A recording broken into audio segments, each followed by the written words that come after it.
তুমি চাইলেও কাঁদতে পারো না, কারণ তোমার কান্নাকে বলা হয় নাটক। তুমি চাইলেও চিৎকার করতে পারো না, কারণ সেটাকে বলা হয় অভদ্রতা।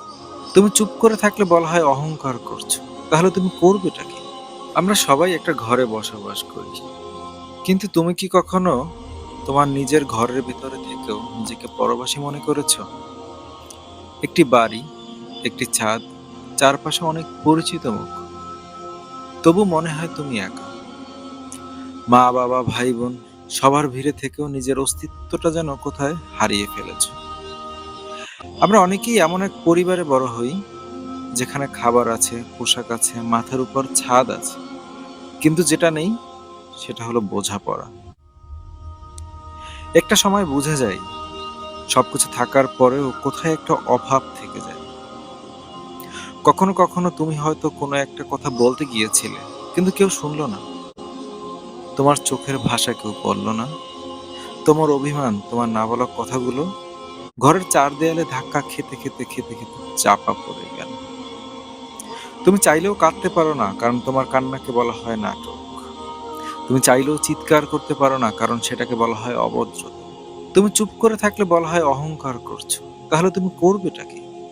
এটাই পরিবারের ভিতরে সেই নীরব যুদ্ধ, যেখানে যুদ্ধ হয় প্রতিদিন, কিন্তু কারো চোখে যুদ্ধের চিহ্ন থাকে না। বাড়ির ভেতরেই জন্ম নেয় এক ধরনের একাকিত্ব, যা বাইরের পৃথিবীর থেকে অনেক নির্মম, অনেক বেশি নির্মম। ভালোবাসার বিপরীতে শুধুমাত্র ঘৃণা নয়, বহু ক্ষেত্রেই অবহেলাই সবচেয়ে ভয়ঙ্কর আঘাত। দিনের পর দিন যদি শুনো, তুই কিচ্ছু করতে পারবি না, তোর দ্বারা কিছুই হবে না, তোর ভাই তোর থেকে অনেক ভালো, তুই কেন এমন? এই তুলনার অবমূল্যায়নের মাঝে একজন মানুষ ভেঙে যায়। ভেতরের অবিশ্বাস চুপি চুপি, ভেতরের আত্মবিশ্বাসগুলি চুপি চুপি নিভে যেতে থাকে। ধরে নাও, ছোট্ট একটা শিশু আছে, সে হয়তো আজ কিছু ভুল করেছে, কিন্তু তার প্রয়োজন ছিল শুধুমাত্র একটি গলা যা বলবে, তুই পারবি, আমি তোকে বিশ্বাস করি।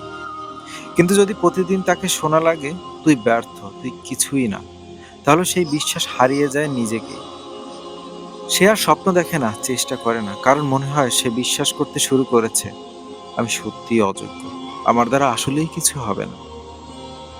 এবং এখানেই শুরু হয় আত্মার মৃত্যু।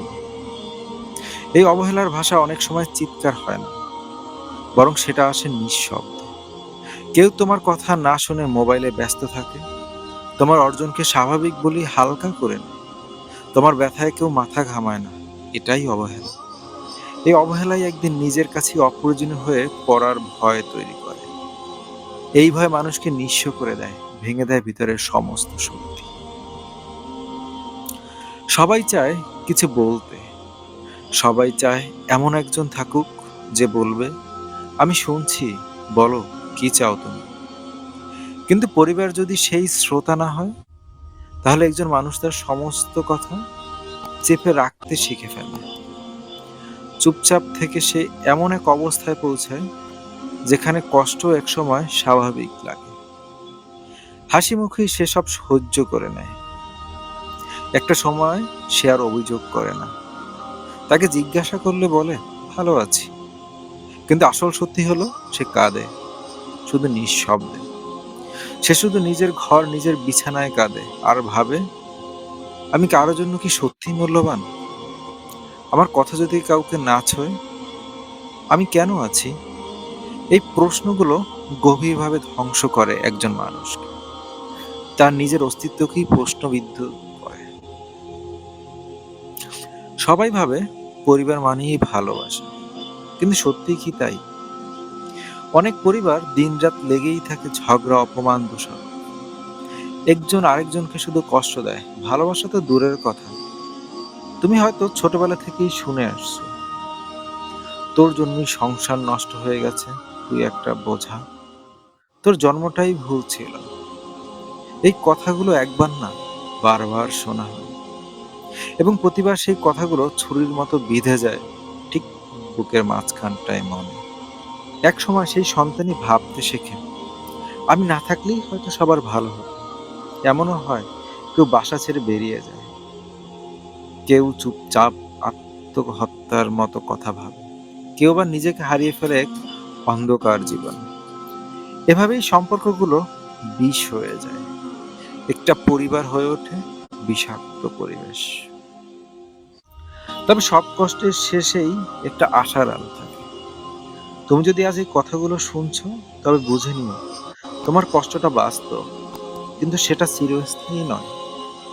তুমি কারো জন্য বোঝা নও, তুমি কারো চেয়ে কম নও। তোমার কষ্ট, তোমার অনুভব, তোমার কান্না সবই মূল্যবান। হয়তো পরিবার তোমাকে বোঝেনি, কিন্তু তুমি নিজেকে বুঝো। তুমি নিজের জন্য দাঁড়াও, তুমি নিজেকে বিশ্বাস করতে শেখো।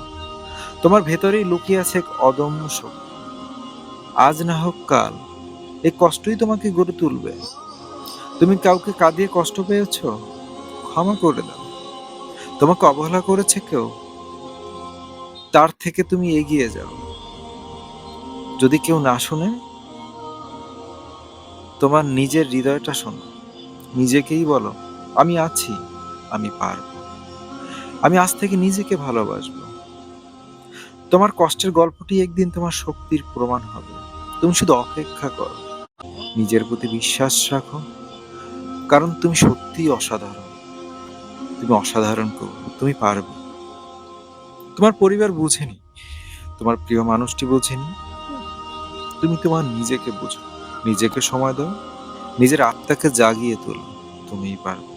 হ্যাঁ, তুমিই পারবে।